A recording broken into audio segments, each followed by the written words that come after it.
I have seen leaders across the spectrum of skills and ages make profound change. But it's only when they really want to change. Divot.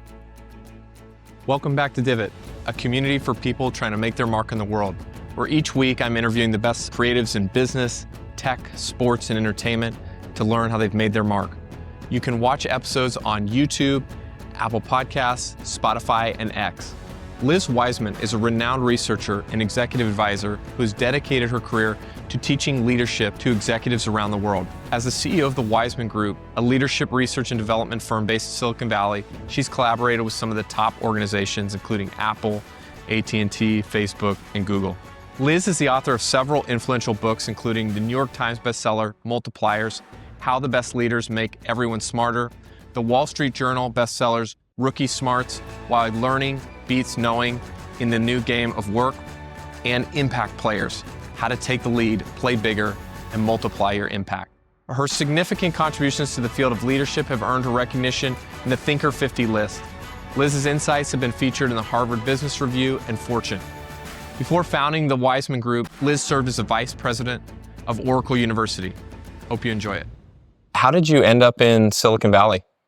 Well, this is where I was raised. I was raised in Silicon Valley, and I knew it was a weird place back when I was a kid because my dad would drive me around and I couldn't recognize any of the names of the buildings because they were names like Amdahl, Dionix, like these strange, fabricated tech names. And I knew that there was something really special about that. I went to school out of state, and like more than any particular job, I just wanted to come back to Silicon Valley because it was still nascent then and interesting things were happening. I think I read that it had something to do with donuts. Well, I am the daughter of a donut maker, and my dad had a donut shop that sat on Stevens Creek Boulevard in Cupertino, like directly across right from by Apple. Apple's world headquarters. And that's where I grew up. I'm the daughter of a donut maker. What are the things we need to know about being in the donut business that you learned as a child? Well, I'll tell you the lesson I learned the hard way is when your dad says, do not let customers in the back room to use the restrooms, you should definitely not do that, because I was actually held up at gunpoint when I was probably 14 years old, working alone at night, closing down the donut shop. So this would be like at 9:00 at night. And some, a man or woman came in to ask if they could use the bathroom. I let her in. And then I was in a pretty compromised position and had to make a decision. Do I defend my family's earnings for the day, or do I give them the cash? And I gave him the cash. Called my dad and said, sorry about that, Dad. Wow. And, it was funny. It was a young age, but it was one of the things I learned is that there's sometimes rules for a reason. And because I thought, well, what harm is there in letting her use the bathroom? But, being in a donut shop, it's like you learn the law of supply and demand, because if you don't make enough donuts, you're underachieving. You could start a riot. But, if you make too many donuts, then you've got, a spoilage. So it's like I would watch my dad kind of try to figure out what would be the demand for the day and try to produce the right number of donuts.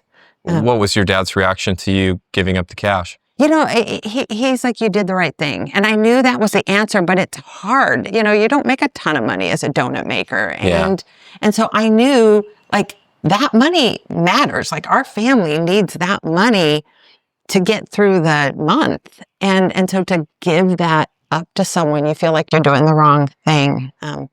But being the daughter of a donut maker, you take home a lot of day-old donuts. And it actually is one of the management lessons I learned, because I have this, what I call an accidental diminishing tendency. It's one of the things that I've studied is like leaders who have diminishing effects and leaders who are accidental diminishers. And one of the ways you could accidentally diminish is by being too quick to respond to everything, jumping on problems and opportunities, when really you should let your team jump on the problems and opportunities. Like, we give other people ownership But then as soon as a problem arises or an email comes into your inbox, you jump on it. And it absolutely erodes ownership and accountability in organizations. And one of the ways I fix this is channel like my donut days is I tell myself, like, your job as a leader is to solve day-old problems. Like, if the problems are fresh, let other people jump on them. Give other people a chance to take ownership, to take initiative, to take responsibility. And then if it starts to like go stale, that's when you do something about it. So it's not as much how severe it is or how big an impact that moment hits you. You actually, do you give everything time and space to get resolved, or are there some things you do jump into right away? Well, I studied these leaders who had either a really multiplying effect on people or a diminishing effect on people.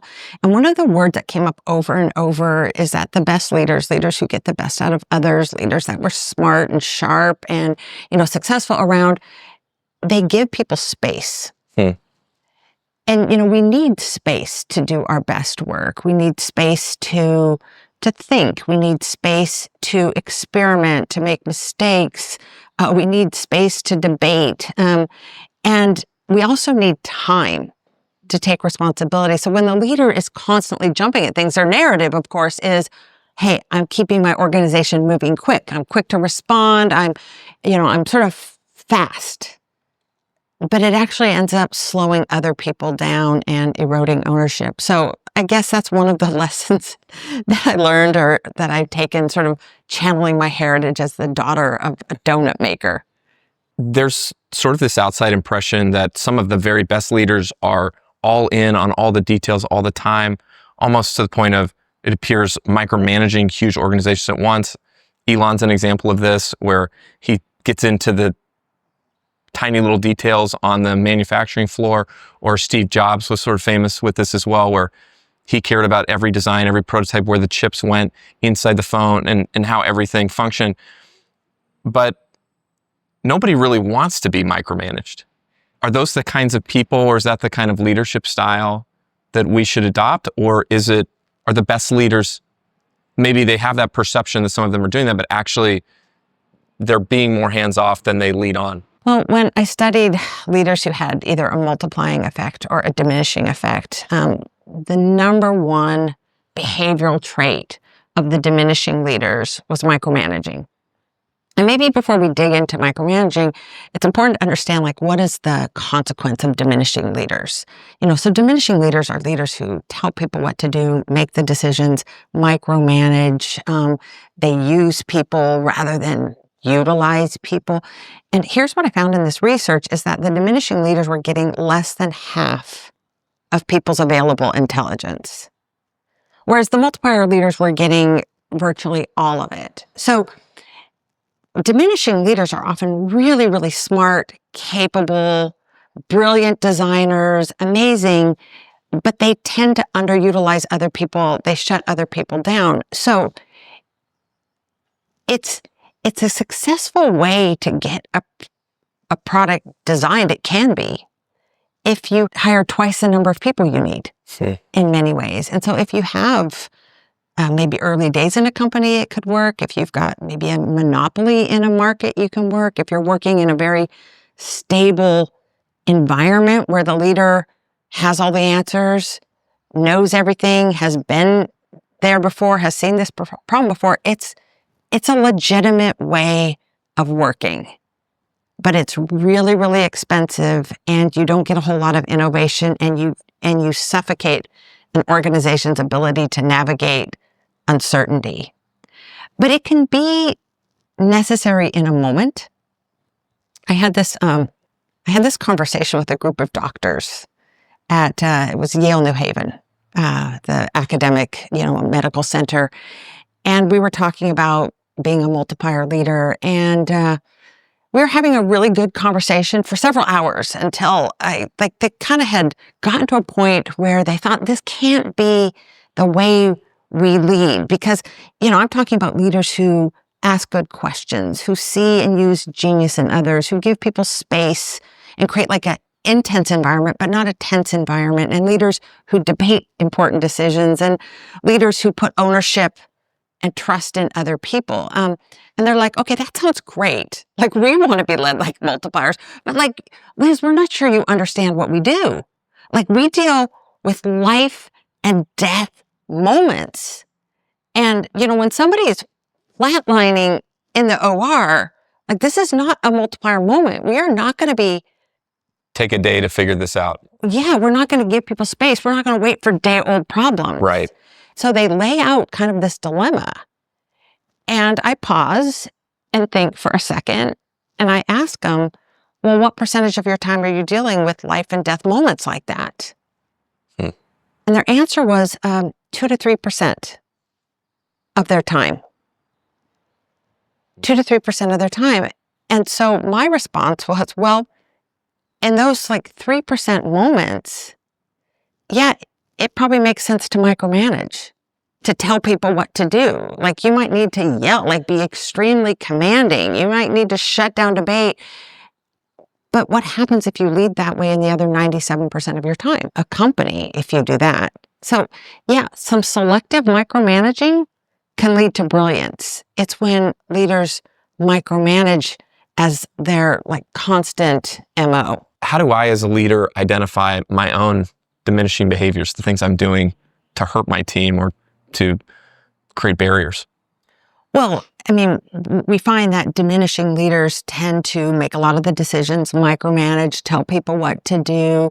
They tend to exude a lot of stress. Why are you telling everyone about my leadership style? That's how I felt like when I was writing the book.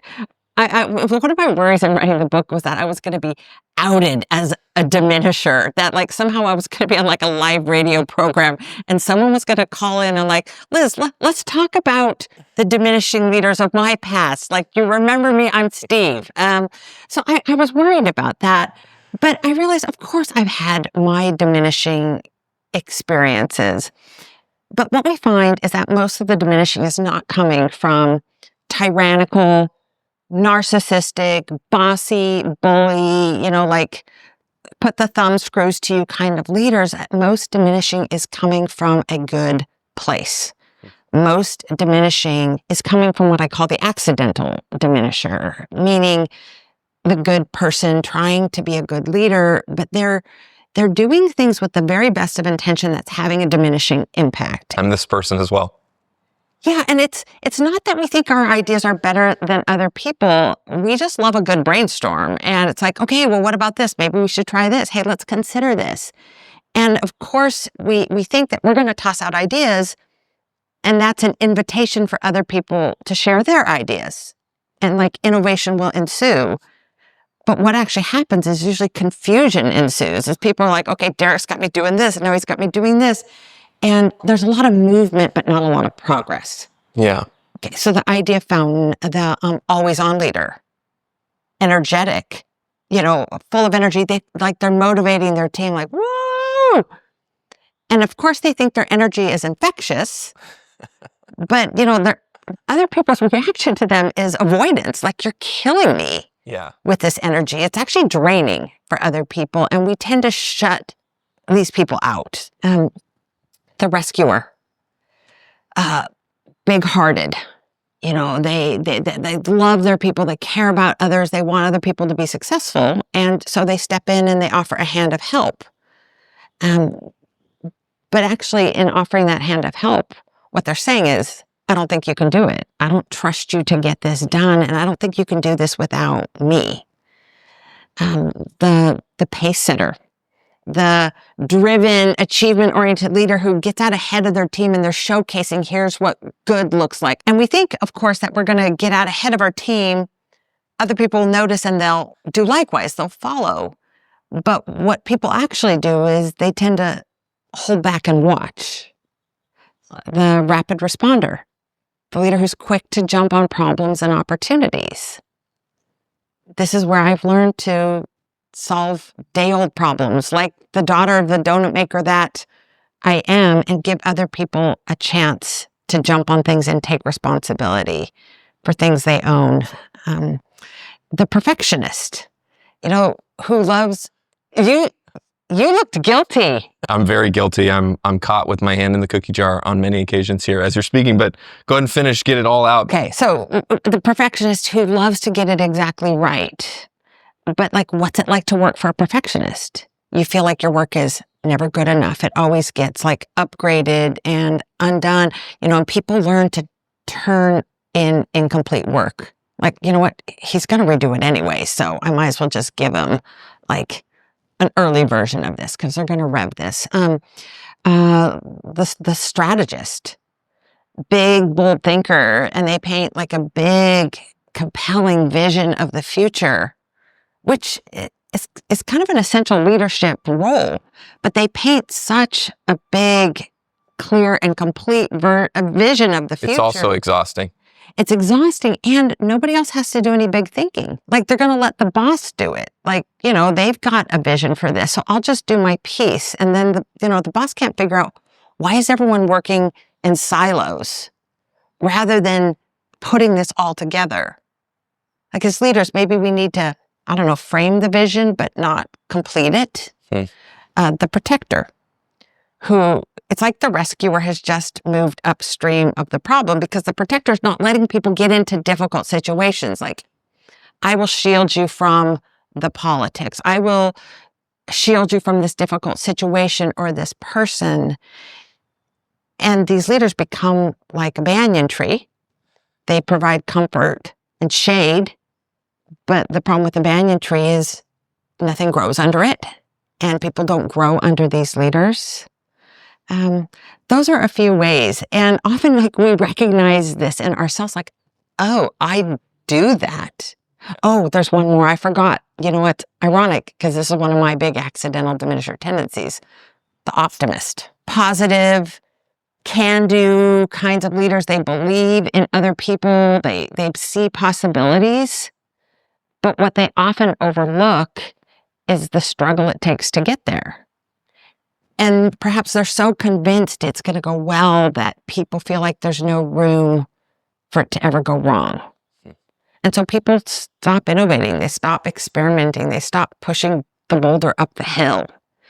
So this is one way to recognize your accidental diminisher tendencies, and the other way is to ask your team. And Derek, if you go and ask your team, like, am I a diminisher? The answer will probably be no, of course not you. Or even if, am I an accidental diminisher? No. But if you ask, how might I be suppressing good ideas, energy, like innovation? How might I be shutting down people or possibilities with the very best of intentions? And that's a question people can answer. Talk to me about the difference between intent and my behavior, what I'm actually doing. Yeah, when I started doing this research, looking at diminishing leaders versus multiplier leaders, I saw these diminishers as power hungry, maybe very ego-driven, maybe narcissistic, people almost like willfully shutting down others, like kind of, I'm the smartest person in the room and I need everyone to know it. And what I found is that's not where most of the diminishing is coming from. Most is coming from a really good place and a good intention. And in many ways, leaders who are shutting down, initiative, energy, ideas, accountability on their teams are doing it with the best of intent. And they're shutting it down not because they're power hungry. They're shutting it down because in some ways they don't actually understand their own power. They don't understand, like, okay, so we're both kind of the idea fountain variety, you and me, Derek. Like, we just think, oh, I'm the daughter of a donut maker, like, and I'm just tossing out ideas and they're just for consideration. But to the people who work for you, that's not just an idea. Right. Like, you aren't just like, oh, I'm just a kid from a small town in New Hampshire. Like, no, you're the mayor of their town. And it feels like a command to other people. I remember once having a conversation with the president of Oracle, and I was telling him about this initiative that was going on. And he's like, what? I'm like, oh yeah, like, no, there's a whole team that's formed and there's like a commission on this and we're sending this and this and this. And he's like, I didn't know that. I'm like, don't you remember in that meeting when you mentioned we ought to like maybe look into that? I'm like, I think those people took you seriously because they're out now making an investment in that. And he's like, oh, I had no idea. Yeah. And I think leaders often underestimate the influence that they have. They underestimate the impact they have. And I think in many ways it's a numbers game because a leader might have 10 people that report to them directly, maybe a team of hundreds or thousands of people. But to one person, you're kind of their only leader. Yeah. And so you have this outsized impact. I actually think it's irresponsible for someone to hold a leadership position and not understand power. Why is that? Because if you don't understand the power you hold, you're going to do damage. You're going to do damage to people. It's kind of like me deciding I want to go work on a construction site and I don't know how to use power tools and I don't know how electricity works. Like I am probably going to dig up an electrical line. Someone's going to get their power shut down. I'm probably going to hurt myself. I might hurt other people. And I do think it's important to understand, like, because leading is about power and it's about using our power to create and to build and to move things. And you should probably know how to use it well. I think it's a great insight because people put so much time and energy into their careers and their professions. And for some people, maybe it's healthy, maybe it's unhealthy. It is the center of the universe of their life. And people come in and they trust you to come to your company or they trust to come work on your team. And as I've read your work over the years, you know, it's such an obvious insight, but also I've never really heard anyone say it the way you've said it, that people don't take jobs. Everyone that comes to work wants to do a good job. Everyone wants to be an impact person. And we can instinctively think of those people inside of our companies like, wow, I'd be in a really tough place with that person. They're so amazing. They do all these things. And this person does this, and this person, like, they're making my life harder. They're not trying to make my life harder. And I'm probably making their life harder. And, but it's trying to figure out as a leader, how do I empower? How do I motivate? How do I, still be the person that I need to be as the leader that makes me unique in my way to lead this organization or these people, but also, not so much that I smother the fire or, in some ways abuse the power that I have, whether intentionally or unintentionally. It's a really difficult thing, and no one's really taught either. You just kind of jump into the workforce and you see who leads you. And I mean, there's some trainings every once in a while if you perform well, but I think it's really hard to sort of self-identify these things that as you talk through, these different characteristics of different types of leaders. As you're saying all of them, and as I've read them, I'm thinking, that's this person, that's me, oh, that's me again. But it's very hard, I think, you're supposed to just lead, you're supposed to just know the way. And yet we're probably making all these mistakes that are totally unintentional that we don't even realize. Right, and I think we approach our job as leader too casually. I don't think we understand, and I've certainly over time come to understand the damage that I can do. I mean, I can think of names of people, which includes my mother, who I have had a diminishing effect on as we've worked together on something. And like, once you see it, it's hard to not see it.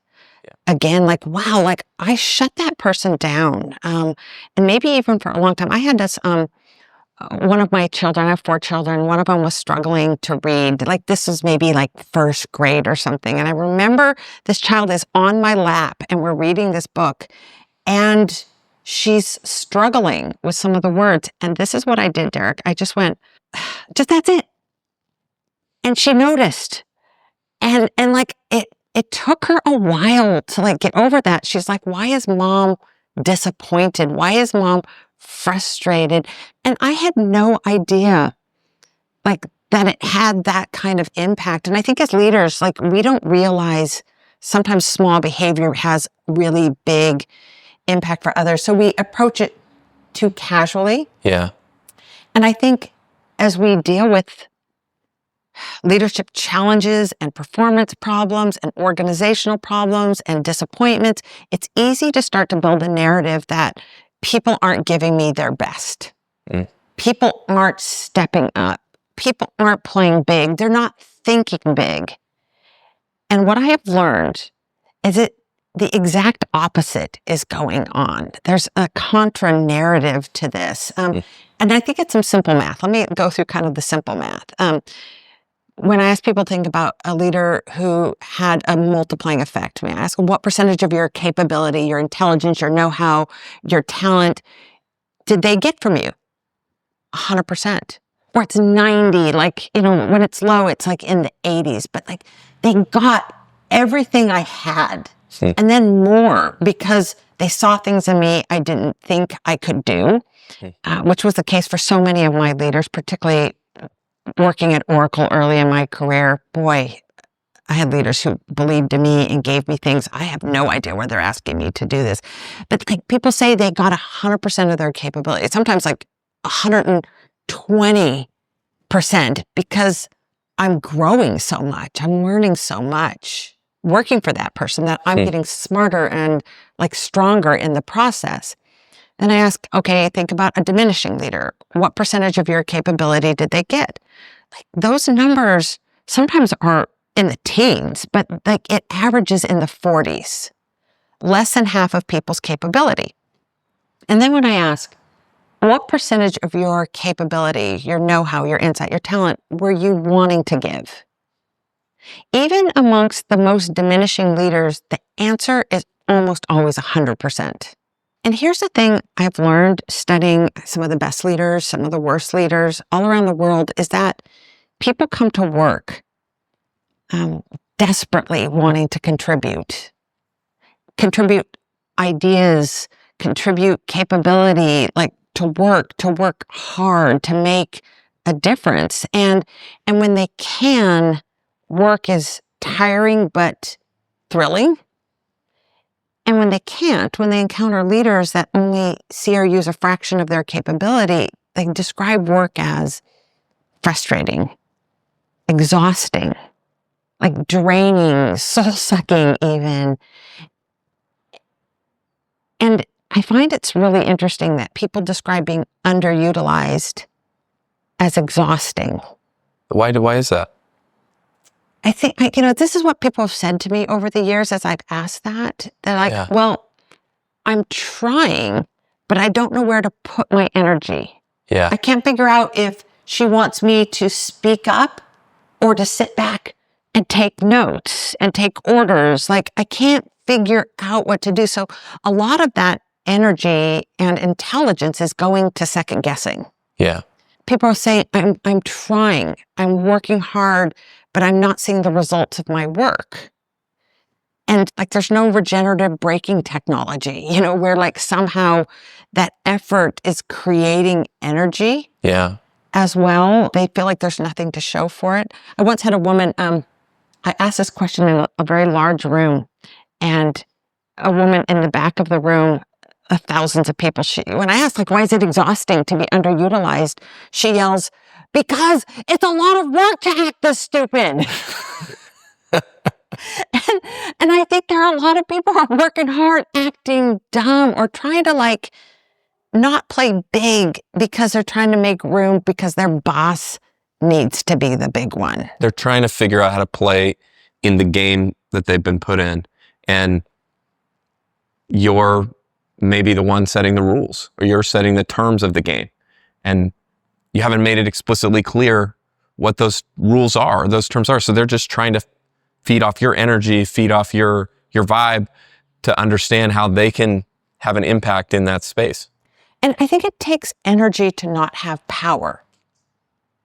Like, think about, maybe you're someone might be thinking about politics or something that's happening in your community where you don't have power to affect a change. It consumes us, and like we're churning, like wishing like I could do something about this situation, but I can't. So we stew on it, and we idle over it. And I think maybe this really comes down to, I don't think people really want positions or even jobs. Like, of course, people need jobs, but what people take a job really wanting to make a difference.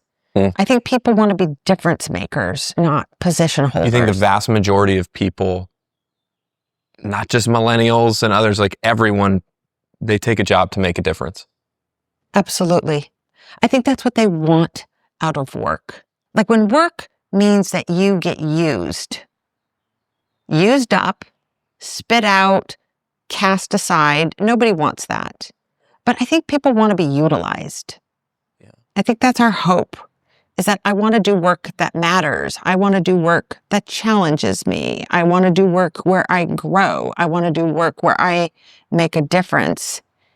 And I think the best leaders understand this, and they put people to work.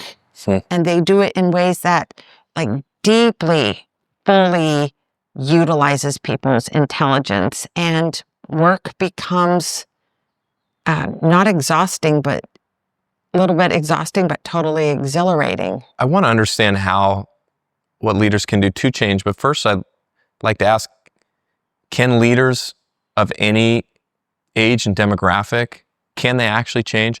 Can I internalize these things early in my career, late in my career, or there's no return?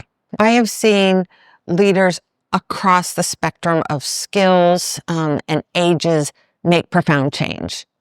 But it's only when they really, really want to change. Boy, I know a lot of people who wish their leaders would make changes, but you can't make somebody else change. You can only change yourself. Yeah. And there are certain periods where that's easier to do.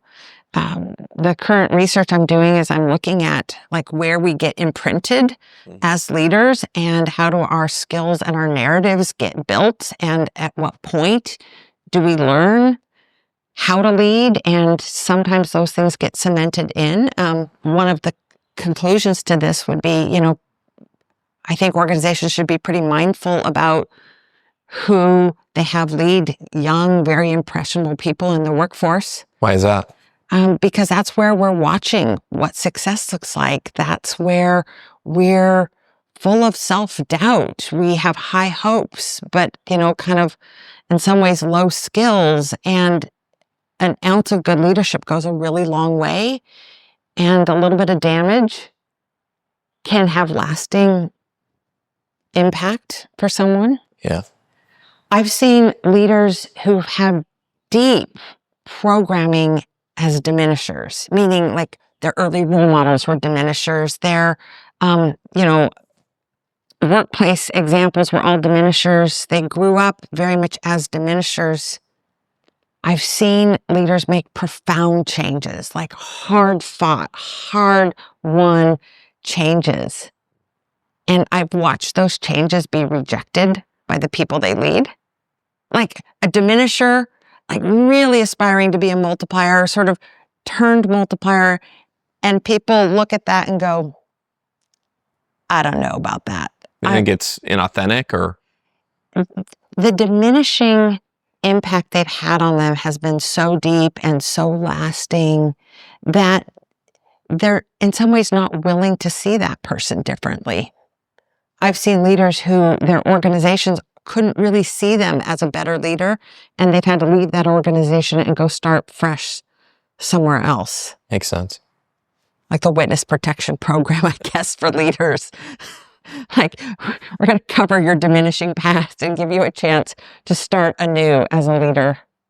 I feel like sometimes as a leader, I reflect some of the bad traits of leadership that I've seen, others that I've identified as bad traits, where maybe someone early in my career did things that when in the moment, I was like, I can't work for this person because they're doing X. And then later on, I don't know if it's subconsciously or consciously, but realizing I'm doing some of the same things. Is that because I'm learning those things and I don't have another well to draw from in terms of proper leadership or good leadership? Or is that just part of the deal where you're not only hurting these people today, but you're potentially hurting the people that they lead down the road because they're going to just copy the bad leadership traits that you have? Well, I mean, we are most impressionable when we are desperate, when we're at the bottom of a learning curve, when we don't know how to do something. And so we're porous, our minds are open. And so we watch and those, like our early habits, become lifelong habits unless there's a reason for us to see the limitations in those and try something new. And, we're very susceptible to advice. I remember when I first became a manager, and this was at Oracle, the rapidly growing company. I'm very young. I'm probably 24 and a half years old, and I've been put in charge of, to me, what seemed like very much an adult job, and I was still a child. And my boss said to me, Liz, as the manager of the group, your job is to do everything that is new, important, and hard, and let your team do everything else. And it sounded like such good advice. And I took it. And so I'm doing all the important stuff, all the hard stuff, and I'm delegating all the easy, the routine, all that quotidian work is going to other people. Well, guess who looks like a hero? Me. But I'm wondering, it's dark out and no, everyone else has gone home but me, and my to-do list is getting longer. And you're upset because people aren't helping. They're not chipping in the way you expect them to. I was upset. I'm like, why aren't people doing their jobs? Yeah. Why is this all falling to me? And I'm like, wow, that was the worst leadership advice. But I didn't know any better. And so I did it. And I realized, oh no, my job as a leader is to give people interesting, challenging, hard work and keep it there. How would you define an impact player? Well, an impact player is someone who's making an extraordinary impact in their work or perhaps in their life. And they're delivering value above and beyond what the people around them are doing. But let me give you my favorite definition of impact player. I had a chance to ask Nick Saban, who, coached Alabama. Greatest college coach ever. Greatest college coach ever. And I asked him, Nick, what's an impact player? And I love his response. He said, well, good players make plays. Great players make plays consistently, you can count on them. He said, but the impact players on a team are the ones who not only are making great plays, but they're making the whole team better. And I think that's really what the impact player of the workplace is. There's someone who's not only doing great work and adding tremendous value and making a difference, they make a difference inside the organization. People aspire higher because of them. They reach further because of them. They become heroes on the team, not because they're the ones taking all the shots, but because people win around them. They're setting up other people for success as well as their own success. Do you see a common mindset from impact player to impact player? It's been a few years studying this. And really what I was studying was, what's the difference between the ordinary contributor and the impact player?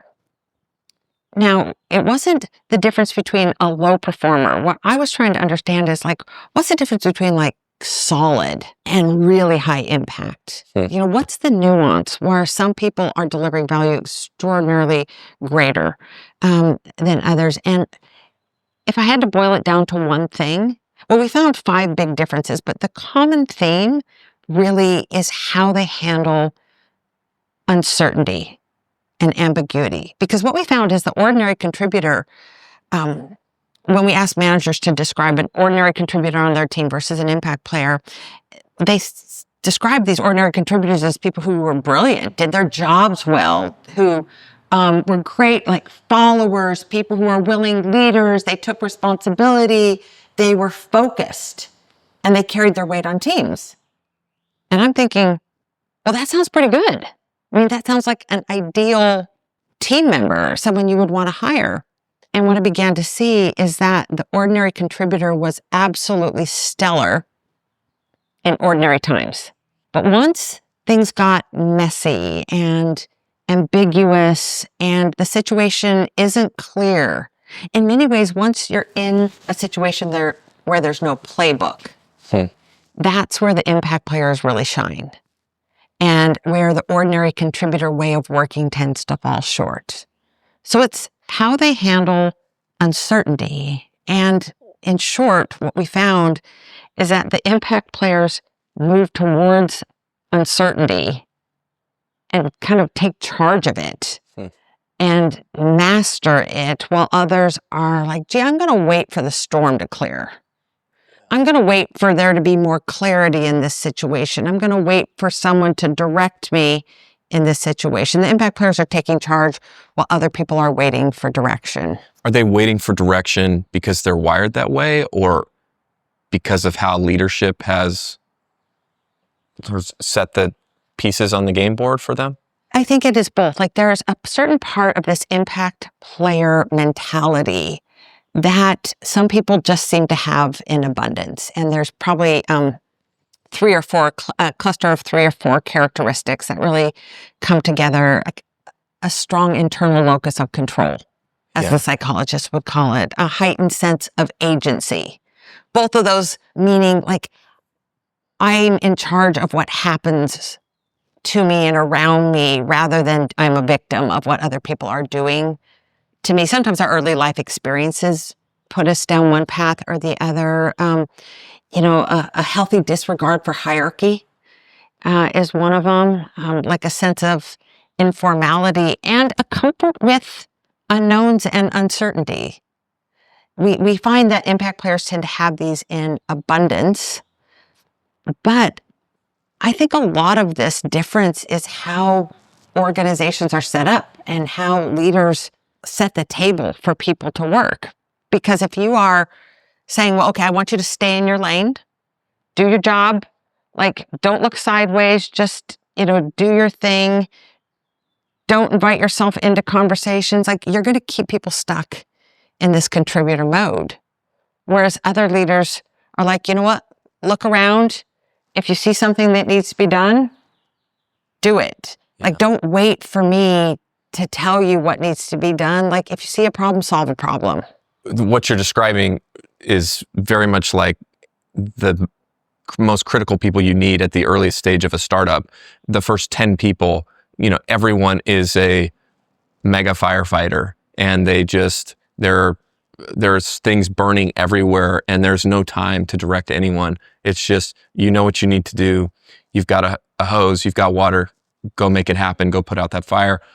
And I think too, what you're describing is there's almost this level of creativity with impact players that they kind of, not only are they putting out a fire, but they're figuring out, okay, how can I turn this into a good situation? How can I turn this into something meaningful? How can I be creative here? And feeling the autonomy and also I don't know if it's an abundance of confidence, but feeling like they have a path that they can go in and really make a difference. They're not going to get in trouble, and maybe they'll make mistakes, maybe they won't. But ultimately, or maybe it's just confidence in themselves that they've done it over and over again. That, hey, I'm going to go in here, I'm going to make this a better place. I'm going to make this a better thing just because I'm working on it, and I'm not so worried about what's going to happen to me if I mess up. It's a willingness to dive in. And the image I always get, because these impact players are seeing uncertainty as an opportunity rather than a threat. Yeah. And they may initially start by seeing it as a threat. And, the evolutionary biologists would tell us it's really helpful to look at uncertainty as a threat, and that's like the amygdala, the limbic part of our brain that's like, okay, is this going to kill me? Is this going to kill my company? Am I going to lose my job? Like the way our brains work, it's a serial process. We first tend to look at things as a threat, but if we can avoid the panic and the freak out and stay with something long enough, then we can start to let our higher level brain look at, okay, how might this be an opportunity for us to add value?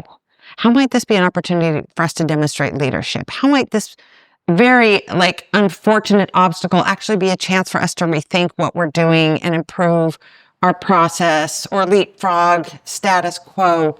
We just have to be willing to stay with it longer, and we have to be willing to move toward it rather than stay on the sidelines. And Derek, the image I always get is standing in the surf. We right now are not too far from the beach, the West Coast. And I think we've all had that experience where you're standing in the surf. Maybe you're playing in the waves, maybe body surfing, maybe bobbing up and down. And a wave comes that feels a little bit too big. Like something that you're not so sure about. And I'll tell you my reaction. I'm a native Californian. I've spent some time at the coast. My natural reaction is to get out of there. And it's like to back away or to turn and run. My son, who's a surfer, he's like, Mom, you never turn your back on the ocean. Because inevitably when I do, I get taken down by the wave, tossed, tumbled, like you eat sand, you start choking on the water, you get yourself back up just in time for the next wave to hit. Right. And I know people who work permanently in this mode of holding back, just and tossed and tumbled by waves of change and disruption. And they're always just barely getting themselves together just for the next wave to hit. Do people understand if they're an impact player or if they're a contributor? I think, people are on a spectrum of self-awareness. And I think people with really heightened levels of self-awareness probably can see where they're having a lot of impact and where they aren't. Yeah. In the study that we did, there was a group we looked at, we called them the under-contributors. And these were people who were smart, hardworking, and talented, who were contributing far below their potential. So these are people that look like amazing hires. And you're like, they should be killing it right now. They should be amazing, but yet they were woefully underperforming relative to their capability. And they were operating as if they were an impact player, but weren't. And often they were people who were just in pursuit of their own agenda. So following their passions, doing what they cared about, but in many ways they were running the wrong direction. Whereas the team is all running this way. And someone hands them the baton and they go this way, or they're off scoring an own goal. The kid, when you're watching youth soccer, who's got the ball and they're super excited and they're like, this is my moment. And they go tearing down the field and they're like, they shoot. And then they can't figure out why no one's celebrating them. And everyone's like, oh. And that's what we saw, a lot of people who were really smart, hardworking. And they're like, I must be one of these impact players because I'm working so hard and I care so much. But they were in pursuit of their own agenda. And they don't even know that they're running the wrong direction, you're saying. I had some great feedback, coaching, a brick to the head, a slap to the face, whatever you want to call it, early on in my career.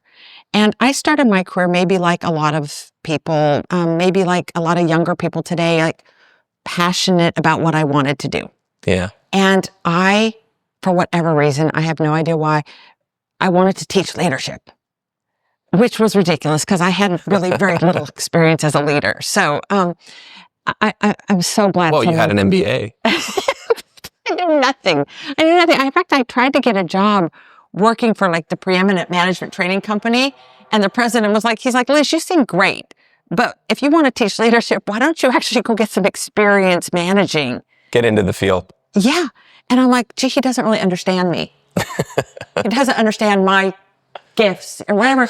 So I take up my backup job, and this is at Oracle, and I don't really want to go work at Oracle. I want to go teach leadership, not build software, So anyway, I take this job at Oracle and I'm there, I don't know, about a year. I've done a good job. There's a reorganization. I'm like now trying to find a new job inside the company, and I'm interviewing for this group that does training. It's like a centralized group that does training. They run boot camps for all the new hires, and the company is gobbling up technical talent, top grads out of the top schools.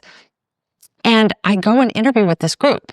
And I know they run these technical boot camps, but I'm thinking, okay, the company's growing really fast. A lot of these technologists are getting thrown into management. They're wreaking havoc on people. Like maybe their charter will expand to include management training. So I interview for this job. I answer their questions. I'm interviewing with the VP, a man named Bob. And we get to the part of the interview where I maybe get to ask him some questions or share some thoughts. And I said, Bob, it seems to me like there's a lot of young managers that don't really know what they're doing. And like Oracle needs a management boot camp. And I would love to help build that. So like I'm offering my capability. Yeah, you're trailblazing. You're trying to be an impact player. Yes. And I think this is going to have a lot of impact for the company. And it's a problem that everyone can see. It's like, it's not just in my mind. And Bob, I'll never forget his response. He said, like, yes, that is a problem. And like, Liz, we think you're great. We'd love to have you on the team. But your boss, she has a different problem. She's got to find a way to get 2,000 new college graduates, programmers and such, engineers, up to speed in Oracle technology. And what would be great is if you could help her solve that problem. And I know they need instructors in this boot camp, technologists. I have an MBA, like I come out of business school. And this is not a job I'm qualified for. It's not a job I want. Like I want to teach leadership. And he wants me to teach programming to a bunch of nerds. And it's not a job I want, but I'm realizing like in this moment, it's actually the job that's needed. And what he was saying to me very politely, he was saying like, hey, Liz, look around you and make yourself useful. Mm-hmm. And like he was saying, it's like, figure out what the strategy is here. We're a technology company. Figure out what's on the critical path. And he was saying, new hires up to speed in Oracle stack. That's what's on the critical path. It's not the job I wanted, but I decided I would make that my job. And so I went and spent, the next year or so teaching programming to a bunch of hotshot programmers. I had the time of my life doing this, but it was this thing that reoriented me towards, rather than being so concerned about what I care about, what I want to do, figure out the job that's needed and go do that job. Yeah. And it's funny what happened after that, because I kept being given bigger responsibilities, mission critical things that involved the technology, because I understood the technology. And I found that it didn't subordinate me like, okay, no one ever cares about what's important to me. I'm just working for the man, so to speak. I actually found that I got a lot of influence and a lot of power and, blank checks like, hey, what do you think we should do? And by focusing my energy on the real agenda of the organization, I got to help set that agenda and shape that agenda. And it was actually a path, I think, by being willing to serve where I was needed and to follow well, actually put me on the path to leading and leading impactfully. By getting on the ship, by going all in, it ended up leading you right down the path that you wanted to go. And to it was the beginning of this whole career and insight that, where you have taught millions of people about how to be great leaders and probably tens of millions of people about how to be great employees. And it is interesting how, Steve Jobs famously talked about these sort of dots connecting backwards, but I think we see that sometimes with as a leader, you see people being reluctant, saying, I don't want to do that job. I don't, that's not really my thing.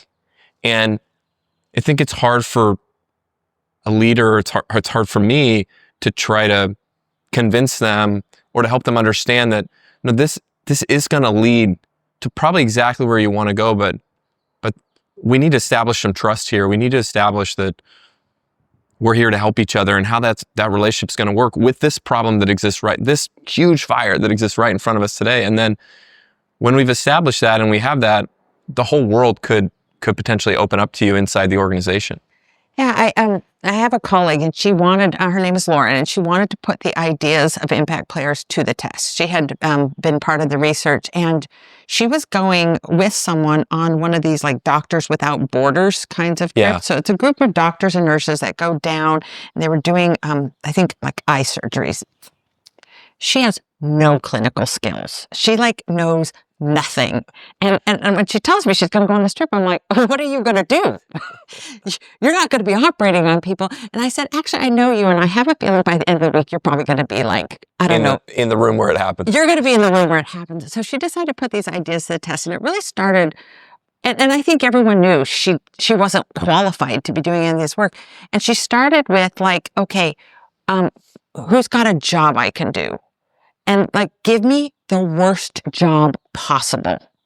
And she found herself like cleaning out gunky instruments, like, the stuff that's left over after surgery. And she's like, I can wash those things. And then she's like, what can I do here? And she just kept looking for choke points. And she's like, how can I be of help? And every time, this is what I love about this, every time one of the doctors or nurses gave her a job to do, she responded with, thank you for giving me that work.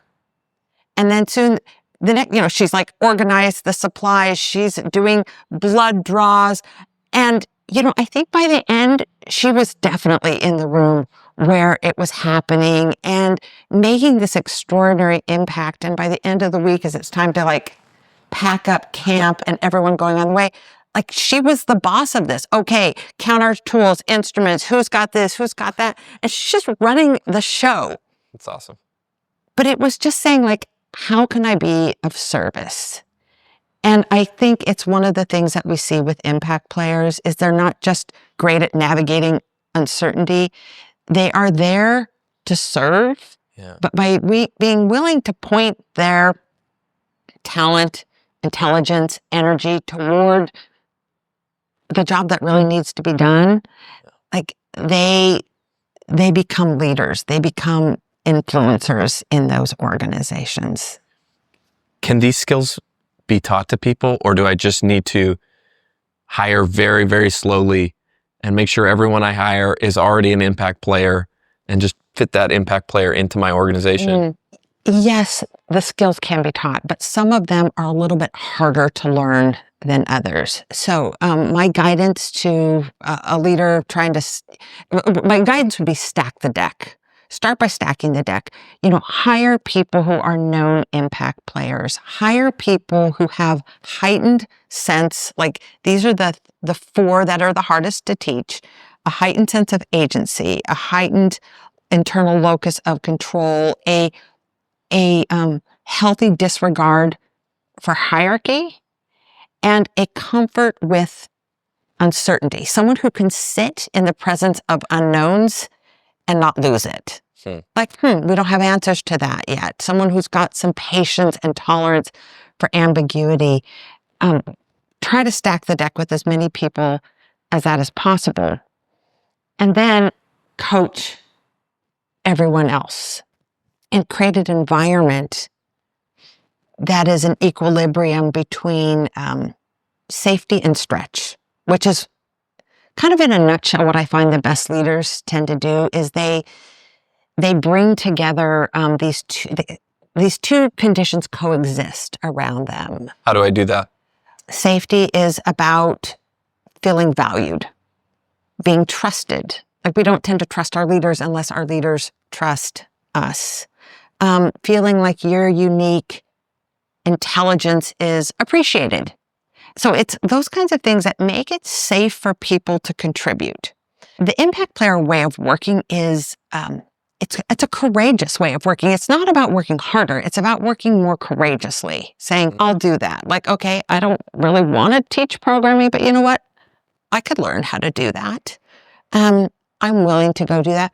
So people need safety, but they also need stretch, because without stretch, we just hunker down, do our jobs, nothing more, stay in our swim lane, stay in our comfort zone.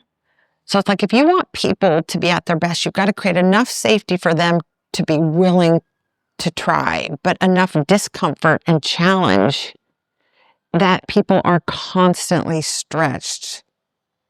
And it's usually in these two conditions that people do their best work. I know leaders who are like masters of safety, but they never stretch you. Yeah. And they actually are sort of diminishing. And then I know lots of leaders who are masters of challenge, but they haven't really Feels unsafe to work for. They're unsafe to work for. They haven't created the platform for someone to stand on to then go attempt that challenge.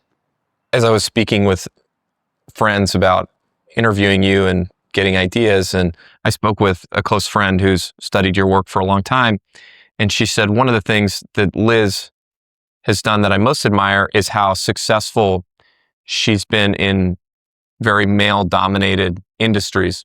And she relayed this experience that she had just this past week, where she was in a room with 6 leaders, all of which were men and her. And I wonder what advice you would have for someone that's trying to be an impact player in difficult spaces. How can you stretch? How can you move politically in those organizations that maybe don't have a lot of people that look like you? I'll speak to my own experience and maybe extrapolate a little bit from that. I think there's something incredibly powerful in someone who's just comfortable being themselves.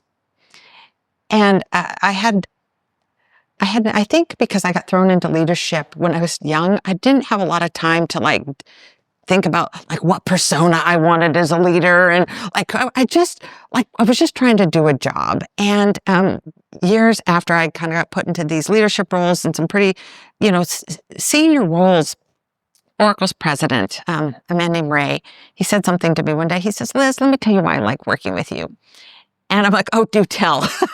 Let me get a pen so I can take some notes. But he said, "I like working with you because you're just you."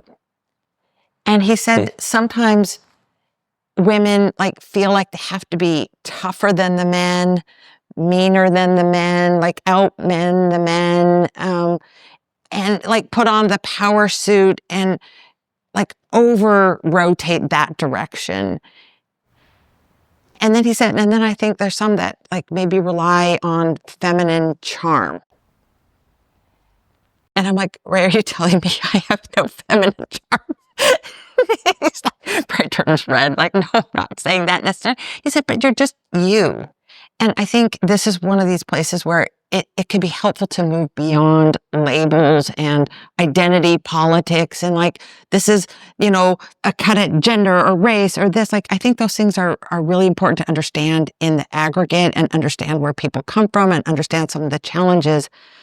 But when it comes to navigating a situation, I think it's sometimes helpful to let go of some of that and just say, okay, who am I and what can I bring to bear? And rather than see myself as a woman in a room full of men, I'm like, I'm just one of many voices here. And it's one of the things that I am so grateful having landed at Oracle. It was a fairly male-dominated environment, but I got lucky in that I landed in a place where the men that I worked with, I can't think of a single time I felt treated differently because I was a woman. I just felt like I was treated like myself. And I'm incredibly grateful to the men that I worked with, who kind of just welcomed me in. Do you think you actually weren't treated differently, or do you think that because of what you were focused on and where you're going, that you didn't let any of that get in the way, that you didn't even see it? I can probably point to some behavioral things like people said. I mean, definitely there's been things that people have said that I could have taken offensively. But there's something I think I learned as a child that has helped me navigate these spaces is that I think early on, I learned I had a pretty rough father, not an abusive father, but just someone who was like always said the wrong thing, was kind of perpetually grumpy. He wasn't a particularly like nurturing and like warm kind of father. And I remember as a kid, like being able to separate out what he said from what I think he meant to say. And like, oh yeah, like my dad is rough and critical about this. Like I remember being in college and I was like buying my first car. And it was actually my college, one of my roommates was staying with us at the house, and she was upstairs and she was overhearing this conversation I was having with my dad because I was going to buy a car, and he's like, oh, you're going to screw that up and make a bad decision and don't do that and this and this and this. And then we worked it all out and we kind of got to a decision. And I remember my roommate from college was like, is that how your dad normally talks to you? And she was in shock. I mean, she knew me as like a straight A student who just kind of had it together and various things. I'm like, oh no, that's always how he talks. And she's like that's what you grew up with? And I'm like, yeah. But she's overhearing one single conversation. And this is her perspective. Yeah. But I'm like, no, that's actually normal. And I'm like, but that's like, let me interpret dad speak to you. Like, that's my dad saying, I want you to make a good decision. And I'm concerned that if you don't think about this, you might make a bad decision. And I don't want you to experience some of the disappointments I've had in my life. I'm like, that's what he meant. And she's like, oh, that's not what I took from that. And I think that was part of my upbringing is I developed this interpretive lens. Now, some might call it a detachment from reality. Or what was the famous Steve Jobs term, a reality distortion field? There might be some of that in it, but for me, I've learned early in life how to separate people's behavior from the intent behind their behavior, and maybe to hold myself in a strong position regardless of whether or not I was invited in or not. You've said that one part about being in this place at Oracle where you were for, I think, about 17 years and had opportunity after opportunity to thrive. But one of the things you said is when you said your bosses had this problem that they needed solved, you didn't say, I was the best person to solve it. Oh, I was not the best person to solve it. The word you used was, I was the most willing person to solve it, or I was willing to solve it. And I think I see that a lot where people are just sort of unwilling to do some of these things that maybe it's menial work. Maybe it's way beneath what your skill set is. But I think leaders, they want to see humility in people being willing to really do anything. And we see this in early stage companies all the time. We hear founders sort of proudly say, look, I take out the trash, I vacuum the floor, I'm willing to do those things. And then sort of structuring the values of the company, hopefully in a way that attracts these kinds of people. Now we have to do the things inside the company that we're saying on the website that we're doing, and, fall short a lot with not living the values wholeheartedly at times. But, trying to sort of organize or engineer an organization with sort of values-driven organization says, hey, these are the kinds of people, we want impact players to come into this company. We want them to be able to run free, and we want them to be able to not be smothered, and we want them to be able to be entrepreneurial, however you want to frame that. And we want them to be willing to do the things that they probably aren't signing up for this job to do. And it's just incredible to see how that unlocked. It's like a video game, like you unlock this other level because you were just sort of open to kind of going with the flow, diving into the wave, and letting these, sort of trusting in the process that other good things were going to follow, and keep saying yes, keep going all in. It's just seeing you talk about it and sort of studying your work, you see this repeated again and again and again with people. It's like, just say yes, just be willing to do something. Yeah, I think it is a willingness. And I don't know that it was just me. I remember one of my early experiences at Oracle. I'm brand new. I get put in charge of this like consulting training program. So I've got this group of like 60 consultants that I'm trying to usher through this training program so they can get up to speed and go out and be billable. And we're holding our boot camp down at the Hotel Sofitel in Redwood Shores. Well, right next to where we're running this class is a shareholder meeting. It's like an investor meeting, and Larry Ellison is there speaking with the investors. And I'm like, oh, well, Larry's right next door, and I've got this group of 60 new consultants. Like, I bet they'd love to hear from Larry. So I just wait for that meeting to go over, and I just go over, I wait for Larry. I'm like, Larry, hi, I'm Liz, I'm new, new here. Would you come down and just like have a chat with I've got these 60 consultants. I'm sure they would love to meet you. Come on down. And Larry's response was, okay. And it wasn't on his plan, and it could have been beneath him. At that point, Oracle's already a public company, a very successful company. But I'm just like, hey, come on, I got a little job for you, Larry. And he was willing to do it. And you were willing to ask. It was very brave. It didn't seem brave. I'm like, well, I would think Larry would want these 60 new consultants to have a little interaction with him. Sure. And so I think it's a willingness to ask. I think it's also a willingness to say yes to things before you know how to do them. I realized there was a theme through my career, and the name I've given to it is the naive yes. And I really advocate that people like embrace the naive yes. And it's not say yes to everything. That will dilute your impact and make you crazy and burn out. But it's saying yes to things before your brain kicks in and tells you, you don't know how to do that. You've never done it before. You're not qualified. There are people better than you who could do this. Everything I've done, there's someone who could have done that better than me. There's actually other authors I've asked to write books for me. My latest one is like, you probably know Adam Grant and his work. I'm like, Adam, like, I've got this idea. I have a feeling like you would do this better than me. And like his response is like, Liz, suck it up. You do this. You're going to be great at this. And it's saying yes instantly before you talk yourself out of it. And everything hard I've ever done in my whole life has not been a matter of motivation or willpower. It's just that I said yes. And essentially you sign a contract. Like, yeah, I'll do that. I can solve that problem. I'll teach programming to a bunch of hotshot programmers from MIT. And I have an MBA.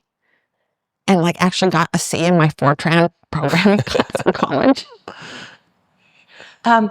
No, and you figure things out, but you figure things out fast when you have no choice but to figure them out fast. So like say yes, then figure it out. This leads perfectly into the next question I have, which is, as a fellow person with 4 children, your children are a little bit older than mine, so I'm coming into the phase that you've just gone out of. That I survived is what you wanted to say, yeah. What advice do you have for me?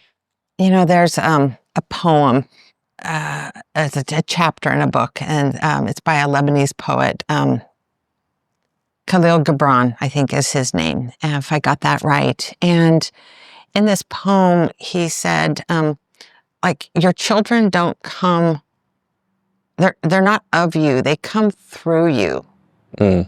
It's always struck with me that, like, I felt like I was at my best as a parent when I saw that. Like, these children are not me. They are not the fulfillment of my hopes and ambitions. They are not mini-me's. Like, we may share some genetics, but like, I am a steward and a caretaker, and they come through me, but they aren't of me. And that has usually helped me get into a place where I can sit back and let my children own their own successes and not claim them as my own, and also not claim their failures as my own. It's hard as a parent when you watch your children make bad decisions and suffer, and it's easy to say, wow, that's a reflection on me. I failed. I didn't do something right. And when I can see, like, each one of my children is like their own little package. They come with their own little talents, strengths, weaknesses, and your job is just to let them be them. So it's like an identity thing. In some ways, it's not. I think we're at our best as parents when our identity isn't wrapped up in our children. And it's not making a case for like we should neglect our children, but I think a little healthy distance produces the happiest, healthiest kids. And I don't know, maybe when I think we do our best job as a parent when we're not super ambitious for our children. What's the right level of ambition for your kids? It's like to help them realize what they want, like help them realize their ambitions rather than to place ambitions on them. Now, obviously, as a parent, you have to place certain ambitions, which is like you have to show up to school dressed. Expectations. Yeah, but like I remember one day, you know, our son came down and we were getting ready to go to church, and he's like, "Mom, I'm not accessorizing today," you know, and it starts to be like socks and belts and this, and I was like, "Oh no, like I want him to look presentable." I'm like, "That's not necessary. Yeah. Like he doesn't need to be accessorized. Like that doesn't need to be important." And I think maybe if there's a principle that I've learned is how to detach love from achievement. Like I remember once my daughter came home from school and she was like in 5th grade, but she had won like the middle school math contest. She had gotten the highest score. And I remembered she was so happy. And I was like, "I'm so proud of you."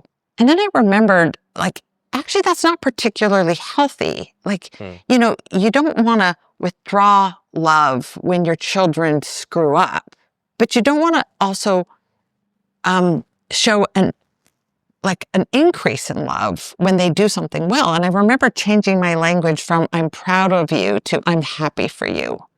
Like that must have felt good. You know, I've made a lot of mistakes as a parent, just like I've made a lot of mistakes as a leader. I've done, you know, some things right. But I think the one thing that I've done really well is I think my kids feel loved unconditionally. Meaning they're not loved less when they've done something wrong, but they're not loved more when they've done something right either. It's just, you're just loved for who you are. It's beautiful. That's some of the best advice I've ever heard. And I absolutely make some of the mistakes that you've just identified. I think it's really helpful for me. I hadn't really identified it super well until you described it. I used to play a game with my kids at bedtime, and we would make up all these naughty things that they could do. My boys loved this game. And we would think of like the naughtiest thing. And I remember like the iPhone had just come out. And I remember I said to him, because, you know, this is part of that like "I love you" game. I love you this much. I love you to the moon and back. And I would be like, you know, if you took my new iPhone and you dropped it in the toilet and it like wrecked it, like I would still love you. You would? You wouldn't be mad? Oh, I'd be kind of mad, but I would still love you. And then we would play this game of like how naughty, like what's the worst thing that they could do? And I would still love them. And then I thought, you know, it's one thing to not withdraw love on the downside, but I think there's a tendency and maybe a sickness in our society where we increase love on the upside. And then I kind of turned the game. I'm like, you know, you could be like an NBA superstar and I wouldn't love you anymore. I wouldn't love you any more than I already do right now. Well, what do you mean, Mom? Like, that's a pretty awesome thing. I'm like, I would be happy for you and I would be proud that you had done that, but it wouldn't make me love you any more than I already do, because I love you even if you're not an NBA superstar. Like, you could be the first person to go to Mars. You could be an astronaut that went to Mars and it wouldn't make me love you anymore. Outside of family, who's the person you most admire? Oh, well, I think the person I most admire in the world is kind of family in that it's my husband's grandmother, Wiseman. And when she died, I kind of told like the grandkids, I'm like, oh, this is gonna be ugly at her funeral. This is gonna be a brawl. Like, I'm gonna be surprised if this funeral descends into like a fist fight. Really? I said, because every one of the grandkids shows up thinking they were her favorite. Oh, wow. And I'm like, this is gonna be the day that we find out that we weren't really her favorite. And they kind of opened up the mic after like the formal thing. And a bunch of the grandkids got up and they were kind of like, I'm the chosen one. I'm the chosen one. I was Ernestine's favorite. And I was like, no, I was her favorite. I wasn't even her grandchild. I was married to one of her grandchildren. And I felt like I was the most special person in the world to her. And when we would get together and she'd be like, Liz, how's work? What are you working on? I'd be like, well, I just I was on this trip, went to Barcelona. Barcelona, that's amazing. Tell me about Barcelona. I'm at Oracle. You're at Oracle? She was fascinated by this. And she was an editor in a newspaper, and she was a working woman way before that was a norm. And I think she had like developed this interest in other people. And she was just always interested in other people. And in a world where it's pretty easy for us to all be interested in ourselves, and where it's easy, for me to get like obsessed with my work, I think about Ernestine and how just delighted she was in everyone else's success and how everyone adored her. Everyone thought they were her favorite, legitimately. Like, how could she be as interested in any of you people as she was in me? It's not possible. What accomplishment are you most proud of? Well, I'm proud to have a family that likes to be together, that my kids choose to spend time with each other. It's one of the things I'm actually practicing is like when my kids are all having fun together, like how to stay out of that and let them just be close to each other. I'm proud of that. I'm probably proud of the impact that the book Multipliers has had. When I wrote the book, I just had this idea. I had a bug. I had like a question that needed to be answered. And after the book came out, somebody said, "Wow, it must have felt good to make such a like important contribution to your field." And I thought, "Oh, that's not why I wrote the book. It was that I just had a question that needed to be answered, and I thought I would share the answer with people." Does your team ever like pull you in a one-on-one and like, hey, you wrote about this here? No one ever quotes me like, like on page 37, it says, but people have pretty high expectations. I'm sure. And yeah, people let me know when I'm not doing a good job. And, here's my saving grace is, and I think it's a saving grace for all leaders. It's like, if you want to be a good leader, there's sort of a shortcut to doing this. And that is talk so openly about your accidental diminisher tendencies that everyone knows it, everyone knows you know it, and they call you on it. So like when the idea fountain's about to go off and I call up someone say, hey, I think we should do this piece of research and we should like do this. And I think we should write an article on this and study this. And I'm buzzed up about it. They're like, okay, Liz, did you want us to stop this other work that we're doing and go work on that? Or are you just having one of your little idea parties right now?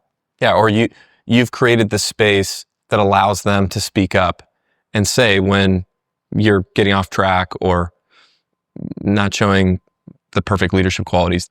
Yeah. It's really hard. It's really hard to create that space as a leader to do that. So it's really cool. But it's easy. It's to just have it out in the open. And, I feel like if you let people tease you about your weaknesses, and like if you know them and you laugh at yourself and let other people laugh at you, like people will fix your weaknesses for you. You don't have to do a lot of the work yourself. What's your best advice for accomplishing hard things? I take my cue on this from the work of Jim Collins, who is one of my favorite researchers and authors. His work Good to Great and Great by Choice. And I love his concept of confront the brutal facts. And, I'm all for the naive yes, saying yes to hard things and then figuring it out. But it's not a delusional Yes. It's like, okay, what am I gotten myself into? How bad is it? And really acknowledge. And I think it's a really healthy thing for leaders to do is when their teams are doing hard things, rather than say, hey, this is going to be great. No, what we're doing is hard. This is going to be brutal. This is going to hurt. We're going to make mistakes. We're going to struggle. And so really getting in touch with how bad it is really helps me. If you could implant one idea to everyone in the world, what would it be? Ooh, other than be nice to each other. That could be it. I said this not too long ago, like if I could take out a billboard, this is what I would put on the billboard. And it's based on what I found in this research around impact players and multipliers, is I think we have a lot more power than we think we have. And I see so many times people holding back. They're like, well, I'm not really in charge. So like, who am I to do that? I don't really have control over this issue. And we kind of put ourselves in these positions where we think because we're not at the top of the hierarchy or the top of the heap, we're not really in charge. And what I've seen is that the best leaders, the most impactful contributors, they take charge even when they're not in charge. I think that's exactly what leaders want, actually. They want team members and employees they would love for them to recognize the power that they have and to use it. If when you die, you meet God, what do you hope he says to you? Well, I'm a person of faith, and I have always felt God's presence in my life. I've always felt sort of known, and maybe even more like God knows me, and I feel like I've had this relationship. And so I guess when I die, and if I were to meet God, I hope it feels a little bit like a reunion. And I would hope that maybe there's like an atta girl. Like atta girl, and it's not like atta girl, like that was amazing, but I kind of like the way I imagine this rolling, kind of happening is like, hey, you did a lot with what I gave you. I've always said, like, I'm not the smartest person out there. I'm not the most qualified for anything I've ever done. But you know what? Like, whatever, like, IQ points the good Lord gave me, I put them to work. I'm definitely not the smartest, but man, I've done a lot with what I've had. That's a beautiful thought. I have to ask you the same question. What would you hope? Well, I'm the one asking the questions here, Liz. But we have more power in any given situation than we think we have. That's right. Yeah, I've been asking this question of a lot of people, so I've heard a lot of different answers, and I don't know that I have a great defined answer for myself yet, but I think I like the idea of that we're just shown a lot of love, and that I did what I was supposed to do. That I learned what I was supposed to learn, and that it's enough. And I hope my grandma's there too. So if God's there, great, but I hope my grandma's there. And finally, how do you measure your life? I've never really had goals. I'm not a goal-oriented person. And truth be told, I'm not sure I like hanging out with people who are too goal-oriented. Why is that? Well, because I always feel like I'm a victim of their goals. They've got something that they want to do, and I'm going to be like roadkill along the way, or that there's this sometimes obsession about the goal. And I have not found a lot of utility in having goals. So I don't write annual goals. I don't write monthly goals. I have just never been very goal oriented. So I have some very loose aspirations. They're very loose. And one day I kind of wrote them down, and they're embarrassingly simple. And there were three. One, I hope that when I die a good person. Because sometimes as you get older, you get jaded and bitter and hurt. And I think... What does it mean to be a good person? I don't know that I know. Just instinctually feel like I'm a good person. Yeah, that you don't do damage. You haven't caused harm. You've done a lot more good than harm. But I hope to be a good person, or to become a good person, that you get gooder as you go through life. I wanted to raise a good family, like of good people. That was important to me. And then I wrote this down like years ago. I'm like, I just want to be useful. And there's a chapter in the Impact Players, it's called Make Yourself Useful. And it kind of comes from that, which is, I don't know that I have like ambitions about particular achievements and like levels in the video game of life that I'm trying to achieve, but I do hope to have done some useful work.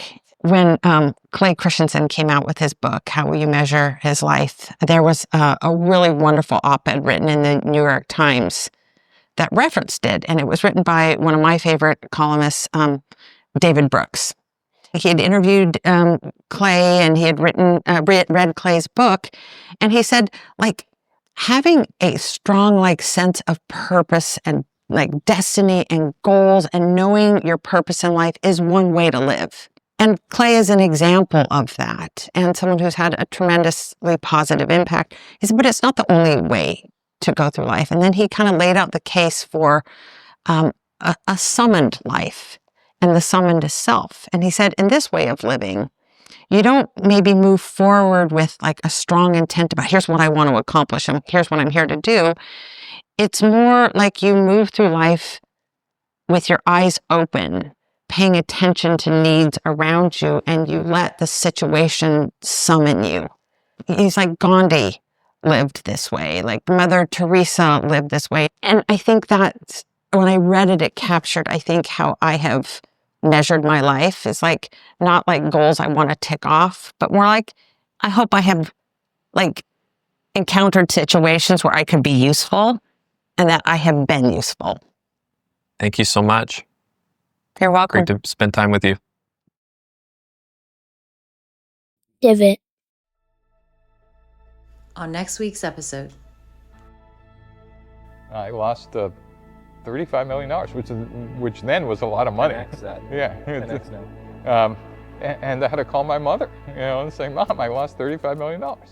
And of course, being a Russian immigrant, English wasn't her first language, and she was still translating in her head. So she took a pause and then said, where'd you put it?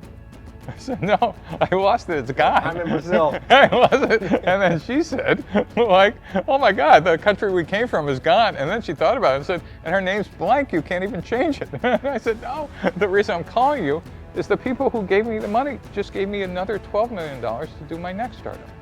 And the Silicon Valley part of the story is I returned $1 billion each to those two investors.